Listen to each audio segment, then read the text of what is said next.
Locked On Podcast Network presents Locked On Sports Today. The college football playoff is officially expanding. Did they get it right, though? Also, year one of Shohei Ohtani as a Dodger has some pretty high expectations, as you might expect. And T. Higgins over Brandon Ayuk? Today's episode is brought to you by FanDuel. Make every moment more. New customers join today and you'll get $150 in bonus bets if your first bet of $5 or more wins. Visit FanDuel.com/lockedon to get started. I'm Peter Bukowski, starting your day with the can't-miss stories and biggest debates in sports. You're Locked On Sports Today. Searching all major sports. Found. Let's start with the biggest story. The NCAA has never heard of the adage, if it ain't broke, don't fix it. They decided it's broke, but we're going to fix it, and then we're going to add tweaks that maybe no one was asking for. Okay, so the new college football playoff from 4 to 12, but now the 4 highest-ranked conference champions only will be seeded 1 through 4, and everyone else has got to fight for the rest 5 through 12, leaving someone like Notre Dame, if they're the number 1 overall team in the nation, out of the top 4. Spencer McLaughlin from Locked On College Football joins me now. And Spencer, this seems like a solution in search of a problem to me. Can you make the case for why this makes sense? Yeah, I mean, the move to a 5+7 format makes a whole heck of a lot of sense, actually, with the Pac-12's implosion, RIP. But I think that for college football, there are so many changes going on right now. It can be hard to keep track of, what's happening. Why is it happening? Is this good? This is actually a good change. Now, it's not good that this change has to happen to go to the 5+7 instead of the 6+6, but it's good that it has happened, because what you're going to have now in the playoff is it'll be comprised of the 5 highest ranked conference champions plus 7 at-large teams, which will be the next 7 highest ranked teams in the college football playoff standings, just as we have seen them unveil, in their top 25 for the last couple of years. So it will certainly get complicated and dicey, and we'll have the same conversations that a lot of people think are going to be fixed in a 12-team playoff. We're just going to have them about teams that have a much lower chance of actually winning a national championship, which is why I'm opposed to expansion of the playoff, but this is where we are, and they might not even be done expanding the playoff one day because they haven't agreed to a format for 2026 and beyond. But for the next 2 years, you'll have the 5 highest ranked conference champions so that the group of 5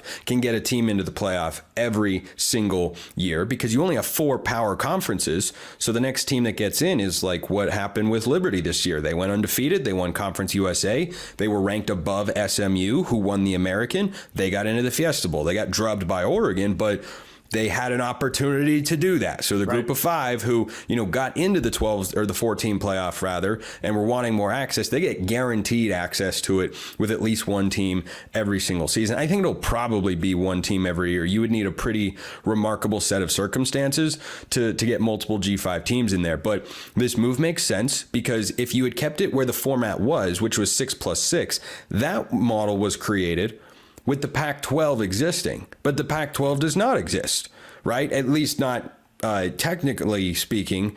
Legally speaking, it does. It is still an entity, but they don't have 8 teams in there, which is the minimum. They have 2, and they have a 2-year grace period to try and rebuild that conference. But in the meantime, Oregon State and Washington State automatically getting into the playoff every year, that wouldn't have made any sense. So you would have had 2 group of 5 champions getting in. That's why this 5+7 move makes a lot of sense. This seems like, to set it up this way, almost incentivizes people to say, we're not going to branch off on our own. We're going to stay in the conferences such as they are. And someone like a Notre Dame, hey, go join the ACC, go join the Big Ten, go figure this out if you want to play with the big boys. It almost seems like they are encouraging some of the things that there have been complaints about when it comes to the coalescing of teams around these what are now power conferences? Well, I think that it depends on which conference you are currently competing in, because I think if you're in the Big 12 or the ACC, this should actually incentivize you to play tough games, because now you have an extra at-large berth available. Well, who is that in theory going to go to? The Big 10 and or the SEC, because those are the best conferences. So those teams are going to get a benefit of the doubt on their schedule, because there is still a subjective element to this playoff. There always will be in college football. There are too many teams. You have to have a selection. You can't have a 128 team playoff. You can't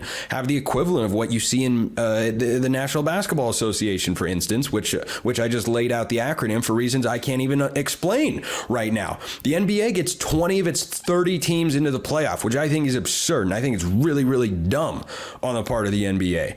The equivalent in college football would be 60% of 128. I can't do that math really well right off the top of my head, but you would have dozens and dozens of teams. You can't do that. You can't do that. So you have to have a subjective committee to put teams in. And the 5+7 format, incentivizing conference championships, certainly it doesn't help Notre Dame, but the 12-team playoff helps Notre Dame a great deal because they always play a really strong schedule. They've got some built-in rivalries with teams like USC that are going to bolster their strength of schedule and give them opportunities for quality wins. So I don't think they're going to be hurt by it in a big way. I think this is the right move. Given the landscape, it shouldn't have had to come to this, but this is where we are at, and this move had to be made.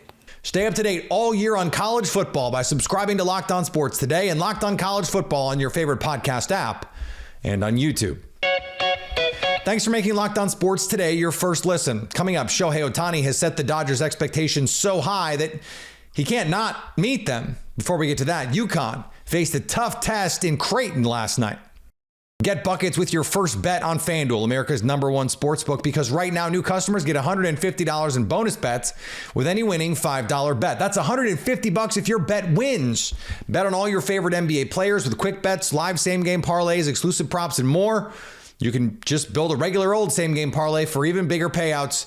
Just visit FanDuel.com/lockedon and shoot your shot. Joel Embiid out of the MVP race. The Joker moves to the forefront. FanDuel likes Nikola Jokic to win MVP with his odds -125, a minus odds favorite. Shai Gilgeous-Alexander, second best at +210. Luka Doncic at +850. And Giannis Antetokounmpo is the last player with better than 10-1. The Greek Freak checks in at 9-1. That is the bet to make. Trust me. FanDuel, official partner of the NBA and official sportsbook of Locked On. Locked On has launched the first ever national sports 24/7 streaming channel on YouTube. Locked On Sports Today is here for you 24/7, covering the top sports stories of the day with the local experts of Locked On, plus our national shows covering every league. Go to Locked On Sports Today on YouTube and subscribe to the first ever national sports 24/7 streaming channel.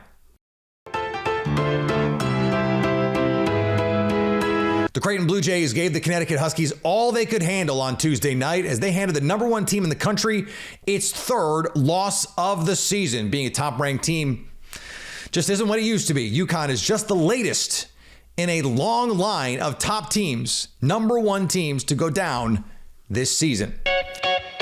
Aaron Judge said his toe is healed to the point he can play, but it'll never be healed 100%.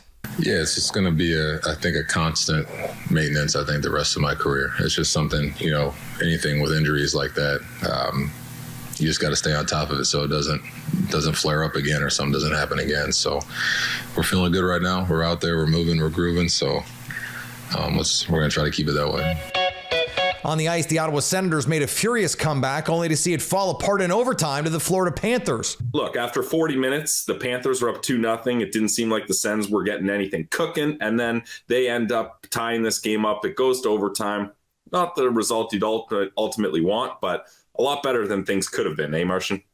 Yeah, I mean, thank God for that third period, Pilsy, because otherwise we would have almost nothing to talk about other than slamming the boys, which we're not going to do because we're just fine tonight, Pilsy. We're just fine. So everything's going to be okay.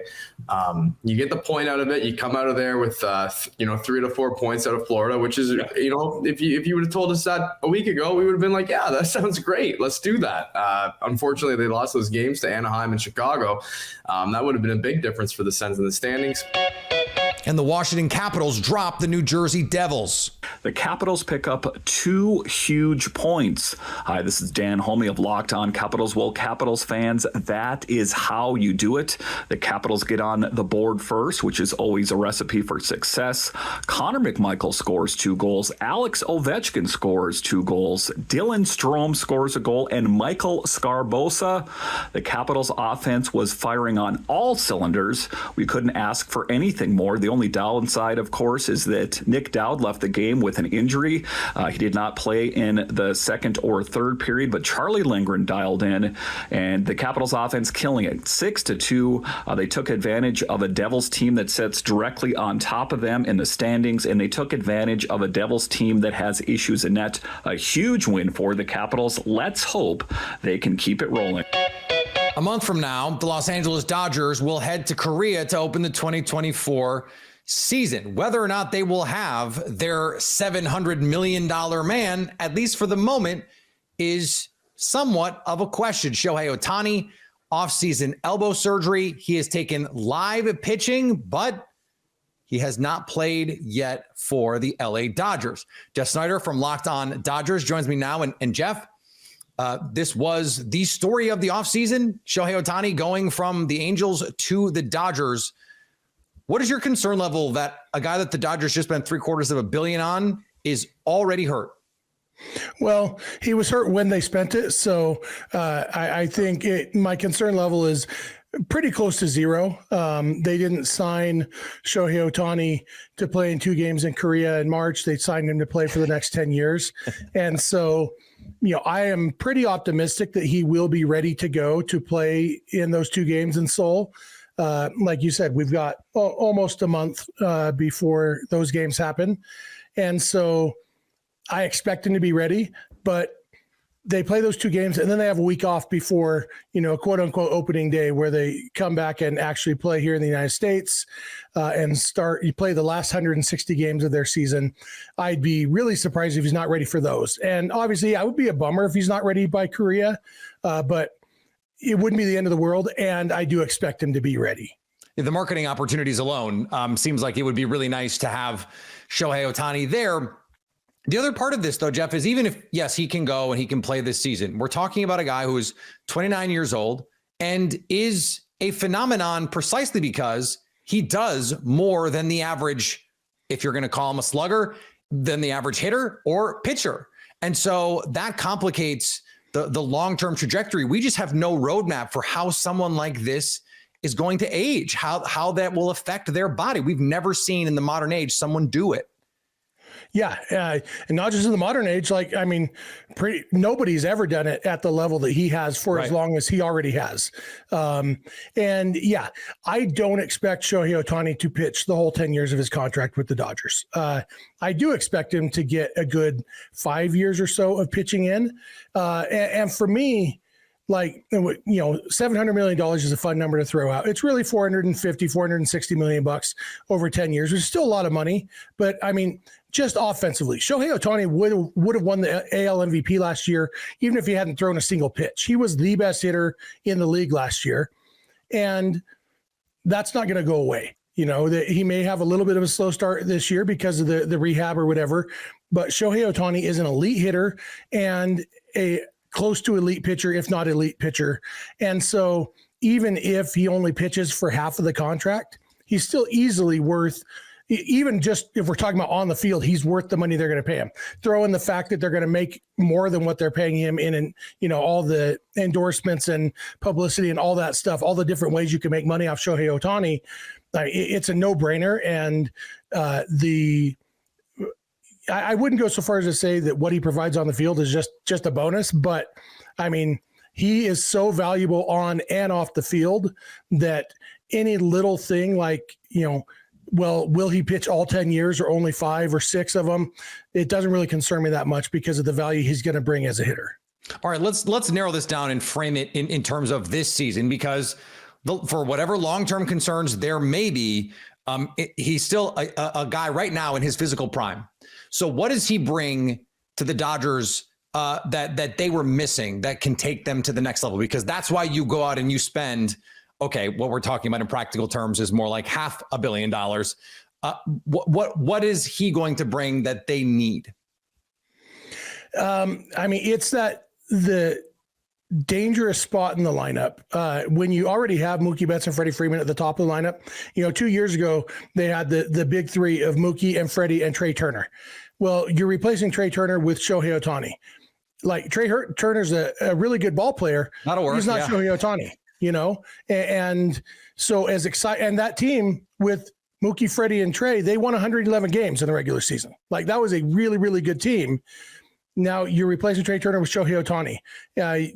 It's just a huge upgrade. And just Ohtani enough. Like I said, when the Dodgers signed him, I might have said it to you. A lot of people thought that I was just being a selfish Dodger fan, but I said, this isn't a complete offseason. They need to do more than just Ohtani, because Ohtani makes them better. But I mean, last year they had JD Martinez at DH last year. JD Martinez he made the All-Star team as a DH. He was a good hitter. And so Shohei is an upgrade for sure. He's not as much of an upgrade for the Dodgers as he would have been for a team that had a lousy DH last year. But the Dodgers had other holes. And that's why they went and got Yoshinobu Yamamoto, and why they got Tyler Glasnow, and why they signed Teoscar Hernandez, to fill in those other holes. So Ohtani kicked off a really good offseason. And yeah, he is the big name, and he is probably maybe the best hitter in this Dodgers lineup, which is saying something, since the Dodgers had two guys finish second and third in the MVP voting last year. Stay up to date all year on the LA Dodgers by subscribing to Locked On Sports today and Locked On Dodgers on your favorite podcast app and on YouTube. Coming up, T. Higgins is the pick over Brandon Ayuk if you're looking for the best wide receiver upgrade. With killer last-minute deals, all-in prices, and their best price guarantee, Gametime makes the guesswork out of buying tickets. Gametime has plenty of last-minute tickets to your favorite team. They also make it easy to get in the gate with flash deals and zone deals. Gametime makes it easy to find and buy tickets for every kind of event in your area, and they've got views from the seats in the venue. Gametime has the lowest price guaranteed. Take the guesswork out of buying tickets with Gametime. Right now, new Gametime users get $20 off their first purchase with the code LOCKEDON. Terms apply. Just download the Gametime app and use code LOCKEDON for $20 off your first purchase. Download Gametime today. Last minute tickets, the lowest price guaranteed. Every team could use an upgrade with their pass catchers, and there could be some good players available. As Locked On Titans host Tyler Rowland says, T. Higgins is the guy to go after.